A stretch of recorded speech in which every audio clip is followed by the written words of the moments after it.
Bienvenue, Valérie, merci de nous rejoindre.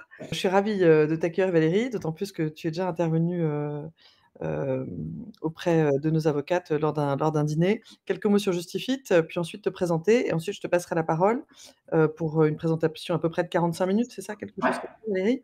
Et puis après vous pourrez, poser des questions. Donc moi je suis directrice générale de Justifit. C'est une plateforme digitale, qui s'occupe, d'accompagner, les avocats, sur le développement de leur business, leur visibilité, en leur fournissant des outils, digitaux, tout ça au sein d'une communauté. Voilà. Alors, business parce que nous aidons les avocats en les mettant en contact avec des justiciables. Visibilité car nous pouvons créer pour eux, du contenu, des articles, des vidéos. Des outils car nous fournissons différents outils comme, type, un outil de prise de rendez-vous, et une communauté parce que nous organisons des événements très régulièrement comme, ce webinaire aujourd'hui. Voilà. Donc toi, Valérie, merci d'être là. Tu es coach, et avocate au barreau de Paris et de Madrid. Tu as été membre du conseil de l'ordre des avocats de Paris et du CNB. Tu es aussi fondatrice de l'association, Moms à la barre et tu t'investis depuis plus de 10 ans, c'est pour ça qu'on a fait appel à toi, pour l'égalité dans la profession, contre les discriminations et le harcèlement, et pour l'inclusion de la diversité de façon générale. Voilà, donc tu es l'experte du domaine. Donc merci par avance pour tout ce que tu vas pouvoir, nous apprendre et ça fera très certainement écho à ce que les participantes ont pu vivre. Voilà, donc je te donne la parole. Merci Pauline. Alors bienvenue à toutes, puisqu'aujourd'hui c'est une audience exclusivement féminine. Que Malika peut lancer le premier sondage, puisque j'aimerais savoir qui parmi nous est maman ou est future maman, ou un petit peu pour comprendre quel est votre positionnement et vos attentes par rapport à la conférence aujourd'hui. Moi, comment j'en suis arrivée à me poser la question de la maternité? Eh bien, tout simplement, c'est par la pratique. Parce qu'avant, je ne suis pas particulièrement concernée par cette question-là. Et puis, après, je dirais 10 ans d'exercice, donc j'avais la trentaine, et bien j'ai décidé de faire un enfant. Et j'étais à l'époque collaboratrice dans un petit cabinet, donc il y avait le patron, moi, et puis une assistante, une secrétaire, voilà, on était donc 3. Et alors il y avait aussi un autre cabinet à Lyon, enfin bref, on commençait déjà un petit peu à grossir. Et lorsque j'ai annoncé ma grossesse à mon patron, il n'y a pas eu de problème. Moi, j'ai continué à travailler comme si de rien n'était. J'ai accouché de mon enfant, j'ai informé mon employeur, mon patron, et puis j'ai repris mon boulot. Alors à l'époque, c'était que 12 semaines de congé maternité, puisque c'était en 2010. Et lorsque je suis rentrée, dès en fait, le deuxième jour, mon patron m'a dit « ça va vite me saouler si vous partez tous les jours à 19h ». Alors moi, je pensais naïvement que faire 9h, 19h, c'était pas non plus juste vraiment les 35 heures, ou un mi-temps, mais en tout cas, ça n'a pas fait mon patron. Et bon, ok. Petit à petit, il a commencé à remettre en cause la qualité de mon travail, étant précisé bien évidemment que tant en termes de qualité que de quantité, ça n'avait pas changé par rapport à avant. Et par rapport à mes homologues lyonnais, j'en faisais autant, voire plus, puisque en effet, je partais à 19h, mais très consciencieuse, je rebossais le soir. Et donc, comme il commence à remettre en cause la qualité de mon travail, je l'ai un peu pris entre quatre yeux un soir et je lui ai dit, bon, en fait, c'est quoi le problème? Et il m'a dit, j'en ai rien à faire que vous ayez un enfant ou un mari handicapé. Mon mari n'était pas handicapé, toujours pas, hein, pas de problème, mais on va où le placer pour ça. Ce que je veux, c'est que vous travaillez plus, sinon j'en tirerai les conséquences. Alors, j'avoue que j'étais un petit peu sonnée sur le coup. Et puis, bon, après, ça s'est un petit peu calmé.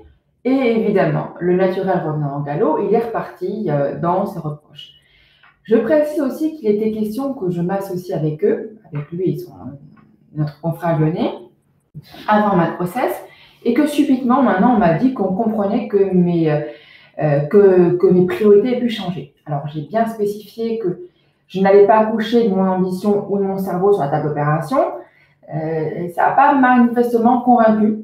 Donc, il y avait à la fois les reproches insidieux et à la fois le fait que finalement, j'étais plus associable, qui ont fait qu'à un moment donné, j'ai décidé de partir du cabinet. Donc tu as une avocate qui commente hallucinant, on est d'accord, c'est hallucinant. Et alors le sondage, donc les réponses, on a donc 60 enfin 58 de participantes qui sont mères, 33 qui ont prévu de l'être, 38 qui ont prévu de l'être, et une personne qui n'est pas mère. qui n'a pas prévu de l'être pour l'instant.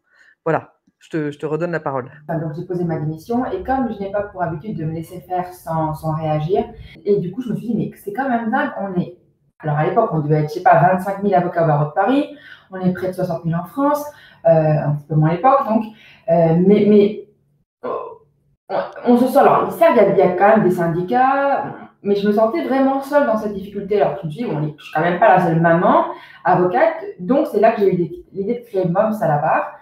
Donc le jeu de mots, vous l'avez compris, c'est pour mompreneur, parce qu'on est quand même des entrepreneurs avant toute chose, quand on est avocat, même en collaboration libérale.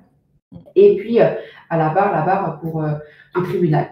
Et malheureusement, je dirais malheureusement, j'ai rencontré un grand succès avec l'association parce que c'était le signe qu'il y avait un réel besoin. Donc ça, je vous parle en 2010. Alors à l'époque, j'étais un petit peu plus, on va dire, structurée qu'aujourd'hui parce qu'à l'époque, quand j'ai lancé, j'avais fait des réunions, 2-3 réunions. En fait, première réunion, il y avait genre 50 personnes.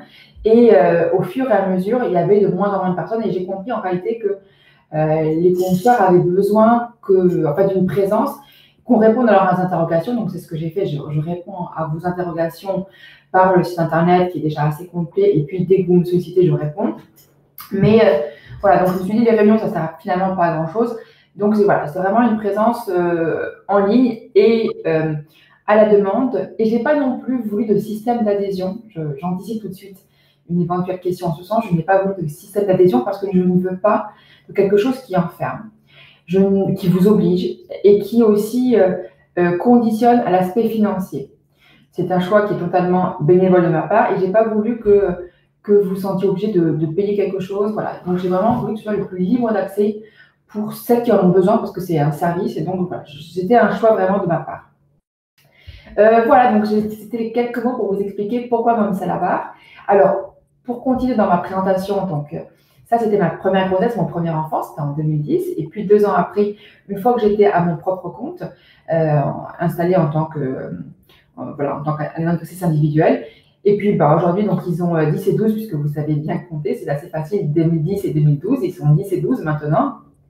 C'est un petit peu plus facile, en tout cas, moi, j'ai l'impression, mais je serais ravie d'avoir votre retour.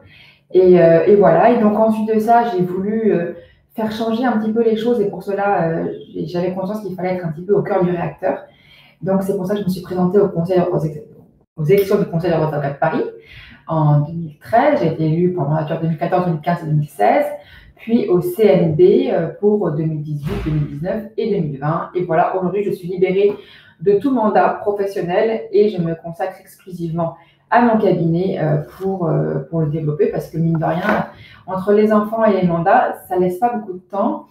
Donc moi, j'ai une activité en droit du travail assez nichée puisque je fais essentiellement la négociation de départ des cadres dirigeants et des risques psychosociaux, harcèlement, discrimination, burn-out. Donc là, ça a un lien avec ce que j'ai fait au Conseil de l'Ordre, je vous en parlerai tout à l'heure, sur la lutte contre la discrimination. Ah oui, et puis je vous précise aussi, donc ça voudrait que je sois encore plus calée en la matière, que j'ai écrit un bouquin qui s'appelle, on le voit bien là, voilà, le code de la mère active, qui est sur la base d'histoires, de témoignages, pour donner des conseils aux mamans pour mieux concilier la vie professionnelle et la maternité. D'abord, premier point, donc j'en ai prévu 6, 7, ça va être le premier point, c'est le projet de grossesse. Voilà.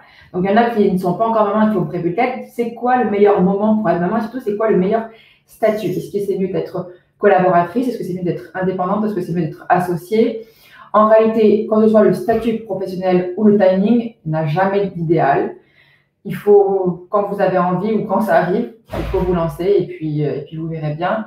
C'est certain que quand on est en collaboration, il y a quand même des avantages parce que il y a un maintien de la rétrocession. Il y a les dossiers qui continuent d'être traités. Normalement, le patron nous laisse relativement la paix. Mais vous avez en effet le risque de vous faire virer à votre retour de congé maternité, même s'il y a quand même une protection, mais c'est un risque qui existe.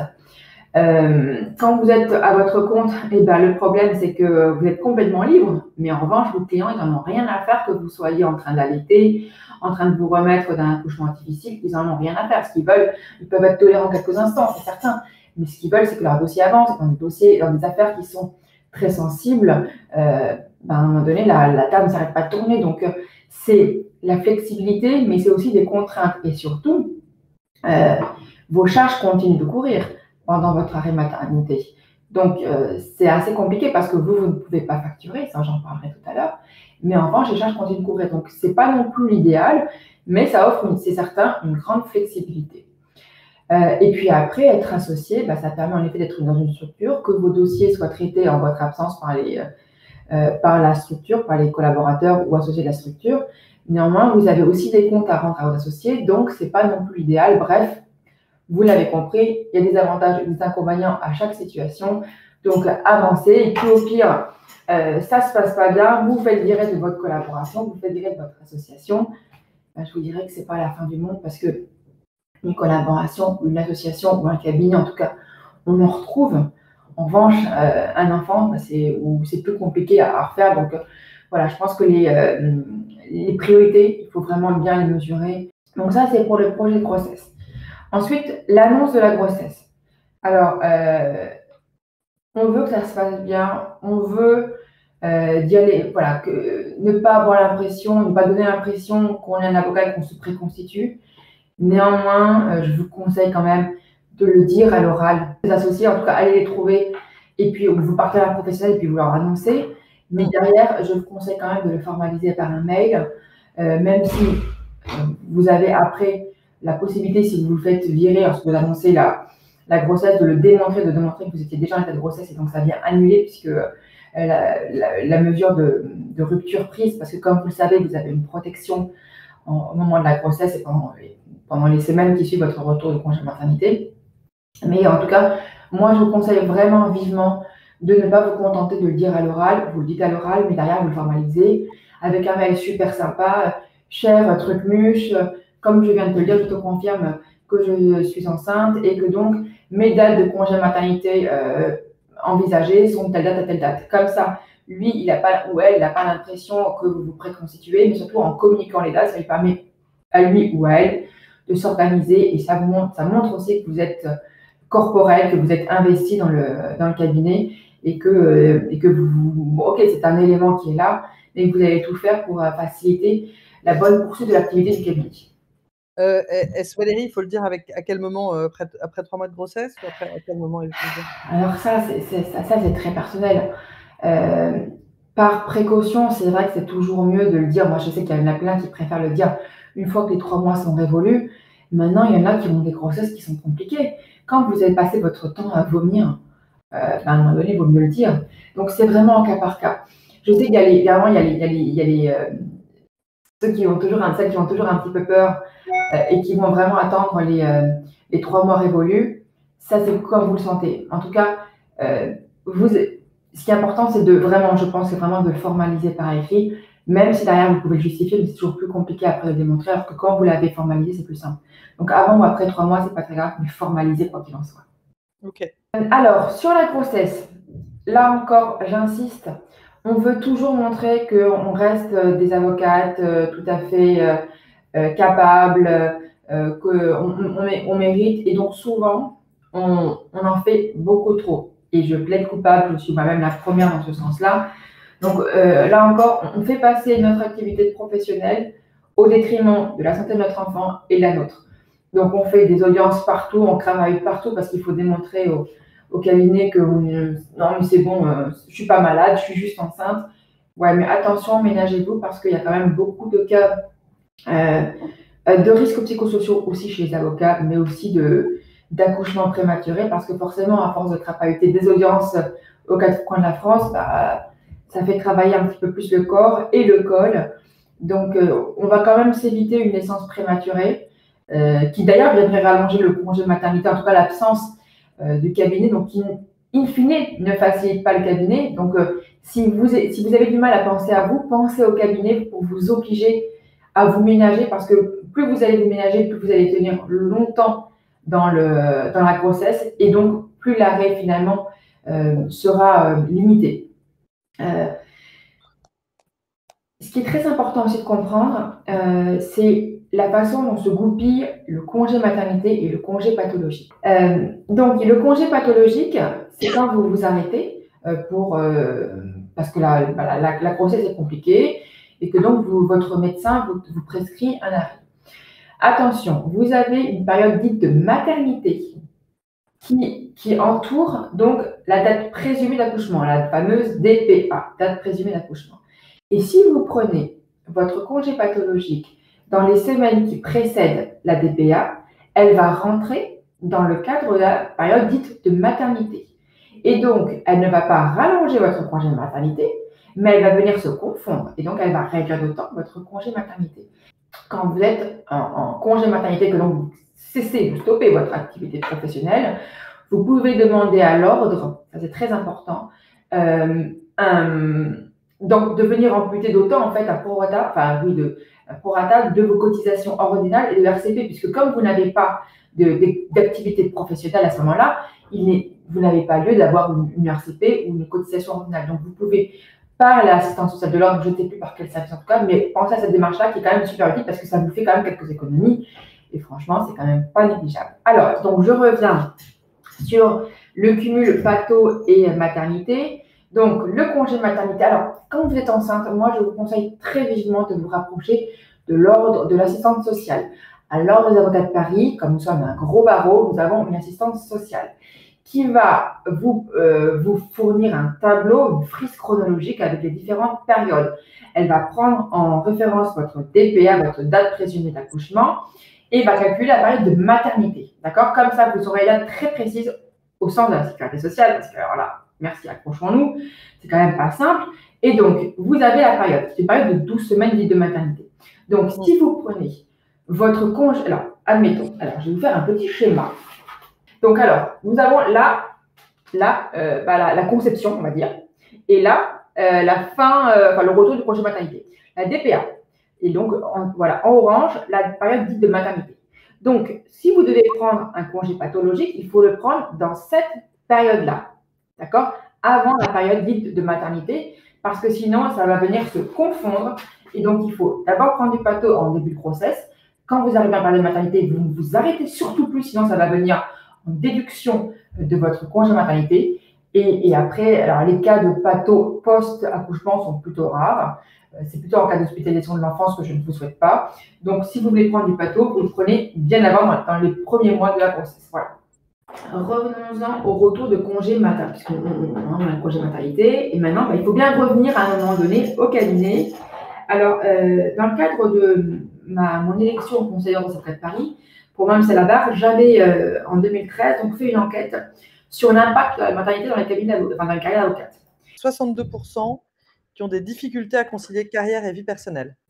Voilà, et 30% qui n'ont pas de problème. Est-ce que celles qui ont répondu non sont déjà maman ou pas? Alors, il y a une avocate qui dit « Je précise que j'ai dit non alors que je suis maman d'une petite fille de 3 ans et demi, mais en indépendant depuis 6 ans. » Eh bien, super, bravo. Bravo, mais c'est pas... malheureusement, c'est quand même pas si fréquent, donc bravo. Pour 83,5% des femmes c'était que des femmes qui étaient interrogées, elles ont réorganisé leur temps de travail, que ce soit par les télétravail, des horaires fixes ou pour une meilleure conciliation. Ce qui est ressorti aussi de cette enquête, c'est que beaucoup de femmes s'installaient après ou autour d'une maternité pour pouvoir mieux concilier. Alors là-dessus, justement, c'est un risque. Alors, pour notre consoeur là, qui vient de nous répondre à la question, elle l'avait déjà anticipé puisque ça faisait déjà 6 ans. Mais le risque, c'est qu'on s'installe pour mieux concilier. Or, une installation, c'est une création d'entreprise. Donc, une création d'entreprise, c'est 200% d'énergie. Or, lorsqu'on s'installe pour aller chercher le petit à l'école à 16h30, ou pouvoir faire aussi le laisser rentrer manger le midi à la maison, finalement, on ne donne pas les vrais moyens pour réussir dans l'installation. Et le risque, c'est que finalement, on vivote et on se met dans l'état de situation de dépendance financière vis-à-vis du conjoint et donc dans une précarité. Donc là-dessus, je tiens à attirer votre attention que oui, c'est vrai que c'est plus confortable d'être à son compte parce que ça offre une meilleure conciliation, mais derrière, c'est compliqué. Et là-dessus, moi, je peux vous donner mon exemple personnel. Mon mari, moi j'ai divorcé maintenant il y a 5 ans. Mon mari, lui, travaillait dans la finance, dans le conseil. Et il considérait que puisque j'étais à mon compte, et ben en fait c'était moi qui étais complètement flexible et que voilà et que lui finalement il avait toutes ses obligations à lui. Enfin, il était toujours prioritaire en fait par rapport au travail et moi je pouvais toujours m'adapter. Donc finalement c'est moi qui faisais tout ce qui est la logistique des enfants. Enfin souvent ce qu'on fait en tant que maman, on prend souvent la charge mentale énormément et puis la logistique. Donc eh bien, c'est ce qui s'est passé pour moi. Et résultat, mine de rien, les revenus ne suivent pas. C'est-à-dire que le mari il continue, lui, à avoir une courbe complètement ascendante dans sa progression de carrière. Et puis nous, on a du mal quand même à gagner des clients parce que pour gagner des clients, il faut aller démarcher, c'est compliqué. Enfin, je ne sais pas pour vous comment ça se passe, mais moi, je trouve que ce n'est pas toujours simple de développer la clientèle. Donc, ça a pris du temps. Et au moment du divorce, il y a quand même une disparité assez importante qui se crée au niveau des revenus entre les conjoints. Donc, si derrière, il ne faut pas que vous mettiez à l'état de dépendance, en effet, pour pouvoir vous dire, si je n'ai plus la liberté de me casser parce que je n'ai pas les moyens. Donc ça, c'est un risque sur lequel je vous invite à mettre de la conscience parce que oui, c'est en effet plus pratique d'être à son compte, mais à quel risque? Voilà. Maintenant, je voudrais vous parler malheureusement de ce qu'est la réalité de concilier maternité et avocature parce que malgré tout, il y a quand même un impact dans ma carrière de maternité. Et donc, dans la fameuse enquête que j'avais diligentée en 2013, j'avais quand même 85,5% des avocates qui estimaient que la maternité était un frein dans leur carrière. 85,5%. Alors, j'aurais posé la question suivante. Est-ce que vous pensez que les effets de ce frein peuvent être rattrapés dans les 5 ans suivant la naissance ou l'adoption? C'était 43,5% de répondre oui. Dans les 10 ans, 26%. Et pour 30%, ce frein, cet impact de la maternité n'est jamais résorbé. Donc, il y a quand même 30% pour lesquels, en effet, la maternité est et demeure un frein énorme. Et d'ailleurs, Pauline le disait tout à l'heure, on avait fait un webinaire en mars. C'était plutôt sur l'équilibre, voilà. Et il y avait quand même une consoeur qui témoignait du fait qu'en effet, pour elle, la maternité était un frein et que, je ne sais pas, son enfant avait quoi, 18 ans, 20 ans, et son cabinet n'avait toujours pas réussi à décoller. Donc, il y a des cas pour lesquels, en effet, comme je vous le disais, on concilie, mais à quel prix, quoi. Moi, il y a un truc sur lequel je voudrais aussi attirer votre attention, c'est que si vous êtes dans une situation, par exemple, de discrimination, parce que ça arrive. Moi, par exemple, ce que j'ai vécu, c'était une discrimination. Il ne faut pas se taire. Il faut vraiment que vous osiez parler. Maintenant, les choses se sont beaucoup libérées par rapport à mon époque. D'abord, parce que, entre-temps, je suis passée au conseil, donc j'ai fait insérer dans le règlement intérieur du barreau de Paris une infraction spécifique de fait de harcèlement et discrimination. Bravo. Merci. Et puis, j'ai fait créer aussi au sein du Conseil de l'Ordre une commission ordinale de lutte contre le harcèlement et la discrimination qui s'appelle la COMADIS, que vous pouvez saisir si vous êtes victime ou témoin de faits de harcèlement ou de discrimination. Et donc, l'avocat qui se rend coupable de tel fait peut être poursuivi et sanctionné disciplinairement. Et alors là-dessus, il y a aussi, d'ailleurs, je veux bien, Malika, qu'on envoie le 3e sondage. Il y a aussi des améliorations, puisque je suppose que vous avez vu cette année, il y a eu pas mal d'articles dans l'IB sur des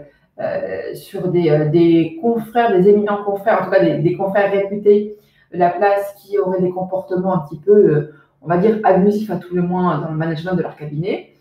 Et puis, il y a également le cabinet Ernst & Young. Alors, je pense que Malika, là encore, je te sollicite. Est-ce que tu peux envoyer, s'il te plaît, l'article que je t'ai envoyé? Parce que Ernst a été condamné justement pour discrimination pour raison de maternité. Donc, les choses évoluent, les choses avancent. Et ça, c'est très important. Et elles vont avancer de plus en plus dès lors aussi que les pères vont prendre leur congé paternité. Parce que le problème majeur des discriminations en raison de maternité, c'est que pour le moment, la parentalité repose exclusivement, essentiellement sur les épaules de la femme. Puisqu'en effet, la femme prenant ses minimum 16 semaines de congé maternité et l'homme n'en prenant pas ou très peu, parce que d'ailleurs, on voit dans les sondages que l'on entreprend que les hommes osent encore assez peu prendre leur congé paternité, même si de plus en plus le prennent et sont volontaires à le prendre. Mais eux ont encore plus le poids justement de ne pas le prendre. Et donc, plus les hommes vont assumer la charge de la parentalité, plus la charge en effet va être répartie et donc moins il y aura de discrimination pour les seules femmes. Donc ça, c'est toujours bien de savoir qu'il y a des antécédents, que ça existe. et de ne pas vous laisser faire. Ce qui est important, c'est de ne pas rester comme victime et d'oser saisir votre ordre ou des confrères, en tout cas d'en parler, de ne pas rester dans ce statut-là.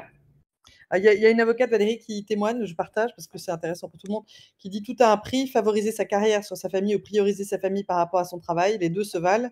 Il faut surtout savoir ce qu'on souhaite dans la vie». Il y a une autre qui dit: «C'est sûr que quand on accompagne son enfant le matin, qu'on le récupère le soir, qu'on le garde pendant les vacances de la nounou, quand il est malade et cetera, ce n'est pas simple de progresser financièrement». Qu'on arrive donc au conseil pratique et après, de toute façon, s'il y a vraiment d'autres questions, on les garde pour la fin. Ça, c'est la fameuse matrice d'Eisenhower. Parce qu'en réalité, nous, souvent, on met tout sur le même pied d'égalité. Et ce qui va être important de bien déterminer, c'est quelles sont nos vraies priorités. Tout, en réalité, n'est pas urgent ni prioritaire. Donc, quand vous avez une tâche à faire, demandez-vous, est-ce que c'est urgent et important? Alors, dans ce cas, vous pouvez le faire. Si c'est urgent et non important, vous pouvez le déléguer. Et ça, c'est une clé qui est très importante. Apprenez à déléguer. Que ce soit à la nounou. Alors certes, ça a un coût la nounou, mais d'abord, la nounou, ça a un coût les premières années. Après, encore une fois, ils grandissent et ce besoin ne sera plus forcément nécessaire. Moi, aujourd'hui, ils sont 10 et 12, mais ça fait donc cette année, mes enfants n'ont plus de sortie d'école. Alors, il est vrai qu'entre-temps, il y a eu le Covid, il y a eu le confinement, et j'ai découvert que mes enfants avaient grandi et que finalement, voilà, on pouvait échanger plus facilement et que finalement, la nounou ne servait pas à grand-chose. Donc, le coût de la nounou, c'est les premières années. En plus, vous savez que vous pouvez le déduire. Donc, n'hésitez pas à en prendre une. Sinon, vous pouvez aussi déléguer aux coparents. Et oui, il y a un coparent. Souvent, il y a un coparent. Parfois, bon, il n'y en a pas, mais souvent, il y en a un. Alors, je ne parle pas de père, parce que je ne sais pas quelle est votre situation familiale, mais en tout cas, parlons de coparents. Vous pouvez déléguer. Alors, petite expérience d'une divorcée. On se dit qu'on est les mamans, on est les meilleures pour s'occuper des enfants. Et donc, on a toujours peur quand on se sépare de s'imaginer dans quel état les enfants vont être traités par leur papa.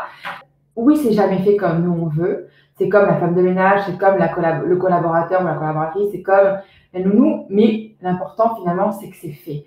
Et ce qu'on délègue, c'est du temps en plus pour nous, pour faire des choses qui sont urgentes et importantes, pour faire des choses sur lesquelles on a une vraie valeur, une vraie plus-value. Donc, gardez votre temps pour vous qui est important. Et ça, c'est vraiment important de comprendre. Et c'est pour ça aussi que ce qui est non urgent et non important, vous l'éliminez. Vous ne mettez pas non plus une pression de malade. Je pense que ça aussi, c'est un autre conseil qui est très important. Ne cherchez pas la perfection à tout prix. Alors, en tant que parent, ça c'est évident. De toute façon, moi, pour moi, c'est une évidence que de toute façon, en adolescence, je serai la pire des mamans, quoi qu'il en soit. Donc, je fais du mieux que je peux, je fais de mon cœur, avec mon cœur. Parfois, oui, c'est sûr que je ne les amène pas faire autant de musées que ce que je souhaiterais. Oui, c'est pas l'image épinale des triplés dans le Madame Figaro. Mais bon, voilà, je crois qu'on s'en sort pas si mal. Et c'est ça qui est important, quoi. Donc, ça sert à rien de se mettre une pression à vouloir être le parent parfait. Faites du mieux que vous pouvez. Moi, ils me voient toujours jongler entre mon activité professionnelle, entre eux et voilà. Et puis, c'est bien aussi, on leur montre finalement ce que c'est qu'une femme active. Et je pense que, en tout cas, quand on a des garçons, en tout cas, moi, c'est le cas, j'ai des garçons, c'est le meilleur moyen aussi de les éduquer pour l'égalité, pour leur montrer que, voilà, on fait beaucoup de choses et que c'est bien aussi qu'ils aident et que voilà. Donc, montrer qu'on n'est pas parfait, je pense que c'est aussi une bonne chose. Et puis, ce qui est non urgent et qui est important, en revanche, vous pouvez tout à fait le planifier. Et ça va être important aussi, la planification. Valérie, je t'interromps. Oui. Moi, je plus sur la perfection. Justement, on a fait un webinaire il y a 15 jours sur le burn-out des avocats.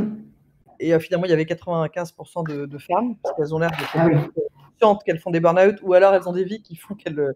Voilà, c'est d'ailleurs à la suite de ça qu'on a eu l'idée de faire ce webinaire sur la maternité, parce qu'on a bien senti que c'était un sujet des mères de famille. Et c'est vrai que les personnes qui sont sujettes au burn-out c'était la coach n'arrêtait pas de dire, ce sont les gens qui veulent être parfaits. Voilà. Donc ça rejoint ce que tu viens de dire. Exactement. Et moi, je vais aller plus loin dans mon exercice professionnel. Je vois beaucoup de cadres supérieurs, cadres dirigeants, et ce que je constate, c'est que souvent les personnes qui sont en situation de burn-out sont des profils très particuliers, de gens perfectionnistes, voire ce qu'on appelle des zèbres. Alors les zèbres, ce sont tous les gens un petit peu neuroatypiques, donc les hypersensibles, les hauts potentiels. voir les TDAH, donc troubles d'attention avec ou sans hyperactivité, voir les TSA, troubles du spectre autistique. Et donc, ce sont des personnes qui vont tenir jusqu'à ce qu'un jour leur corps dise non, c'est pas toi le boss, c'est pas la tête de boss, c'est moi, donc je reprends le contrôle et hop, fin d'histoire, burn-out. L'extinction des feux. Donc, oui, à force de trop vouloir être partout, de tenir et trop vouloir bien faire, à un moment donné, le corps il lâche. Et donc, plutôt que d'en arriver à cette extrémité, parce qu'une fois qu'on est à vous abonnés absents, la maison, elle ne tourne pas toute seule. Hein. Ou alors le coparent, mais c'est un peu compliqué. Comme je vous disais tout à l'heure pour le cabinet, il vaut mieux se ménager pour tenir justement le plus longtemps possible et pouvoir remplir nos missions le plus longtemps possible. D'ailleurs, il y a une loi que je trouve super intéressante qui s'appelle la loi de Pareto, je suppose que vous avez entendu parler, qui dit que 80% des... c'est la loi 80-20. Donc, 20% des actions donnent 80% des résultats. Ce qui veut dire qu'en réalité, il faut bien déterminer quelles sont les actions qui vous permettent de produire la plupart de vos résultats. Parce que souvent, en fait, en tout cas, il peut arriver qu'on s'éparpille dans des choses qui, en réalité, n'ont pas de vraie valeur. Et donc là, votre énergie, elle est dilapidée par plein de petites choses qui, en vérité, ne vous permettent pas d'avoir 80% de résultats. Donc, cette loi, essayez de vraiment voir quelles sont les actions qui vous permettent d'avoir le plus de résultats. Et ce qui ne rentre pas dans ces actions-là, vous essayez de les éliminer progressivement. Après, il y a quelque chose qui est super important aussi, c'est le batching. C'est-à-dire que vous allez regrouper en fait une activité qui va pouvoir être découpée. Par exemple, moi, ce que je faisais quand les enfants étaient petits, qu'à l'époque, je préparais le baby cook. Je faisais la cuisine moi-même pour eux, je faisais le baby cook. Ah, bravo. Ouais, non, mais je me dis... Voilà. Et pas les petits pots, voilà, c'est ça. Et voilà. Donc, mais je préparais le week-end pour plusieurs... je faisais en grosse quantité, comme ça, je mettais dans des petits pots. Et je me simplifiais parce qu'une fois que je lave le truc, une fois que j'utilise les baby cook, je m'en sers. Et ce que je faisais, c'est que j'allais aussi... Donc, quand j'achetais de la viande ou du poisson, je faisais des bonbons de viande ou de poisson. Donc, je prenais un steak entier ou un filet de poisson entier, je découpais en petits morceaux que je mettais dans du cellophane et je mettais au congélateur. De sorte que quand j'avais besoin de mon 5 grammes de protéines, je sortais mon petit bonbon du congélateur et je mettais dans mon baby cook, avec mes légumes. Et comme ça permettait, donc j'achetais en plus grande quantité, puis je faisais je faisais des variations, avec et en grande quantité. Donc ça, vous pouvez aussi l'appliquer à la gestion du cabinet. Ça s'appelle tout à fait la gestion du cabinet. C'est par exemple, une matinée par semaine, vous allez vous occuper de la comptabilité. Plutôt que de faire par-ci par-là, parce qu'en fait, à chaque fois que vous faites des sauts de puce dans vos tâches, vous parlez de la concentration. Alors que quand vous planifiez une activité, vous vous bloquez, c'est ce qu'on appelle aussi le time blocking, vous vous bloquez du temps dans votre agenda, par exemple pour la comptabilité, pour la relance client, pour le commercial, pour la prospective. C'est-à-dire que vous vous dites, parce que c'est bien aussi de déléguer du temps pour ne pas produire, mais pour réfléchir à l'orientation que vous voulez donner à votre cabinet, à votre activité. Est-ce que là, vous voulez développer, vous regardez aussi vos chiffres. Où est-ce que je retire le maximum d'honoraires? Est-ce que c'est cette activité-là que je dois développer plutôt qu'une autre? Voilà, essayez de réfléchir aussi à ce qui vous permet de mieux concilier avec votre activité et ce qui va vous permettre de gagner en sécurité financière, donc à mieux gagner, tout en conciliant le mieux votre vie professionnelle et personnelle. Voilà. Donc, tout ça, ça demande du temps. Et pour avoir du temps, il faut le bloquer parce que sinon, si vous ne bloquez pas ce temps-là, les clients et l'activité sont hyper cannibales et vous n'allez pas réussir à avoir ce temps de recul pour réfléchir. Et moi, c'est quelque chose que je fais souvent l'été, au mois d'août. Donc, quand je suis en vacances, je prends un temps quelque part de méditation et je me dis aussi quels sont les axes prioritaires que j'ai envie d'entreprendre pour l'année à venir. Et alors, un truc assez magique, c'est que j'écris, quelles sont les actions que j'ai envie de mener l'année prochaine. Et il y a 3 ans, j'étais retombée comme ça, 1 an après donc sur un petit papier que j'avais écrit donc aux précédentes vacances. Et il se trouve que j'avais coché toutes les cases. Donc en fait, le fait d'écrire, ça paraît pas, mais le fait d'écrire ces actions-là, ça va les imprimer en vous et inconsciemment, vous allez les faire beaucoup plus facilement sans même vous en rendre compte que si ça reste quelque chose de nébuleux. Mais vraiment, le fait de prendre le temps de vous poser, de réfléchir à ce qui est important pour vous, de ce que vous voulez entreprendre et le marquer, ça va vraiment vous aider à le faire. Alors, il y a moi j'ai noté les 80-20, important, urgent, la technique du bonbon. Et alors, il y a une avocate qui dit il y a la technique du pomodoro dans le même style. Oui, Pomodoro, alors c'est vous faites des temps, par exemple, donc 15 minutes de travail ou 10 minutes de travail, 5 minutes de pause, et tout ça jusqu'à 30 minutes, et là vous faites 10 minutes de pause. Voilà, c'est le système le Pomodoro. Voilà, c'est voilà, 10 minutes de travail, 5 minutes de pause, 10 minutes de travail, 5 minutes de pause. Et de toute façon, au bout de 3 heures, en général, la concentration, elle est quand même un peu moins bonne, donc il faut vraiment faire une bonne pause là. Planifier ses tâches et organiser ses journées la veille aussi, ça compte, ça joue bien parce que quand vous savez, par exemple, quelles sont les 3 actions majeures que vous voulez entreprendre dans la journée, ça marche très bien. Faire les to-do list, ça permet aussi de vider sa charge mentale parce que moi, par exemple, je fais beaucoup de choses et donc, sinon ma tête, elle va exploser. Donc, quand j'ai beaucoup de choses à faire, je décharge mon esprit en faisant une to-do list et ça me permet comme ça aussi de vider mon esprit. Et en planifiant justement ces tâches et ces journées la veille, c'est un peu comme quand on fait le cartable pour les enfants la veille au soir. Ça, c'est un truc qui est fait déjà, on s'en libère. Et à vraiment avoir ces 3 actions, ça va vraiment vous aider. Et surtout, si vous avez une action qui vous pèse un petit peu, si vous commencez par ça le matin, ce qu'on appelle manger le crapaud, ça va vraiment vous aider. Mais j'en terminerai sur le conseil le plus important, qui est celui de savoir dire non. Voilà. Savoir dire non à votre boss, à votre associé, à votre collaborateur, à vos enfants, parce que en fait, c'est important vraiment que vous vous concentriez sur ce qui est le plus important pour vous. Parce que encore une fois, si vous faites plaisir à tout le monde, ben, en fait, vous vous tuez à petit feu. Et donc, ce qui est important, c'est de vous remettre vous au centre de l'équation, parce que plus vous allez, encore une fois, vous ménager, vous faire plaisir, kiffer votre vie, et plus vous allez tenir longtemps et être un meilleur conjoint, un meilleur avocat et un meilleur parent. Kiffez votre vie et soyez, justement, vous serez une meilleure personne en faisant ça. Alors, comment partager de manière plus égalitaire avec le conjoint? Donc, le couteau sous la gorge, ne pas faire les choses et voir si elles se font. Il finira par ramasser, la vaisselle. Bah, après, ça dépend des conjoints, hein. En tout cas, moi, je privilégie plutôt la communication parce que on a beau laisser traîner, je pense que quand ils veulent pas voir, ils ont le don de ne pas voir. Non, je pense que laisser traîner en espérant que l'autre fasse, c'est quelque chose de vain et ça va juste nous énerver encore plus. On va finir par le faire et ça va créer des tensions. À partir de combien de mois de grossesse peut-on prendre le congé pato et combien de temps est-ce qu'il dure? Bah ça, c'est en fait, c'est vraiment c'est le médecin qui le préconise de toute façon. Donc si par exemple vous avez des complications dans la grossesse, très tôt dans la grossesse, bah, votre médecin vous le prescrira. Et alors, cette avocate se cite de demander si ça peut être n'importe quel médecin ou il faut obligatoirement que ça soit un gynéco? Ça je sais pas. Bah, Bon, alors faut tenter avec les 2. moi je pense que le médecin normal devrait passer, hein. D'accord. Mais OK. à voir. D'accord, très bien. Alors on a une avocate qui dit le rythme, des conseils sur ce qui marche. Le rythme que j'ai mis en place depuis mon installation et qui fonctionne à peu près, bravo maître, matin est égal aux tâches domestiques, pause déjeuner jusqu'à 18h du travail, 18h-21h famille, après 21h travail. C'est l'équilibre que j'ai trouvé. Je précise que je suis du soir. En tout cas, moi je suis très impressionnée. Bravo maître.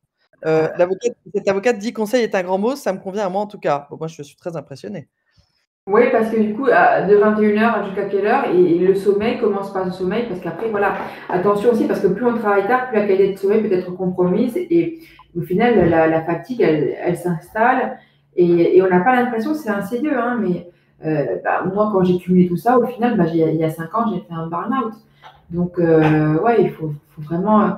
C'est insidieux, on croit qu'on tient, et puis voilà, comme je vous disais, à un moment donné, bam, quoi. Donc, Alors le très conseil que personnel. je peux donner, et que j'ai souvent entendu, c'est de ranger son appartement et de faire du sport. Tu n'as pas parlé du sport, peut-être que c'est un conseil? Bah, l'hygiène de vie, oui, alors non, mais j'allais pas parler alimentation Comme tu as évoqué le régime, ni sport. Ouais, non, bah, c'est vrai que moi je fais du sport, je fais 1 à 2 fois par semaine, je vais à la salle et je pousse de la fonte. Mais déjà le fait de marcher, bah oui, mais c'est vraiment une hygiène de vie et c'est vrai que si on veut tenir longtemps, l'hygiène de vie c'est important. Maintenant, dans le cadre de la conférence là sur la conciliation, c'était pas forcément très pertinent, mais en matière d'énergie, oui, c'est certain que l'hygiène c'est important. Alors il y a une avocate qui conseille l'appli Ménage sur le smartphone, Oui. partition, Ah oui, c'est sérieux ça. Ça, c'est très organisé. Alors si, Maître, si vous trouvez, quelqu'un, un mari qui accepte de se mettre sur une application de ménage pour enregistrer ses heures, vous êtes, très, très convaincante. Avec une répartition, ratio et tout et cetera. Bravo. On arrive à la fin de ce webinaire. Merci, merci, Valérie, pour tous ces conseils. Et puis nous, on fait des webinaires très régulièrement de développement personnel, ou des rencontres entre avocates. Voilà, donc on vous enverra les invitations évidemment et n'hésitez pas à nous rejoindre. C'est toujours, voilà, on voit que ça fait toujours du bien à tout le monde de pouvoir s'exprimer et échanger sur des problématiques, communes finalement. Oui, Pauline, Voilà. et je précise qu'en effet, moi je suis très présente sur les réseaux sociaux, que ce soit Instagram ou LinkedIn, donc n'hésitez pas à me connecter et ça sera toujours un plaisir d'échanger. Merci Top. Pauline et Malika pour l'invitation. Merci À Valérie. vous toutes pour votre écoute. Au revoir à toutes. Au revoir.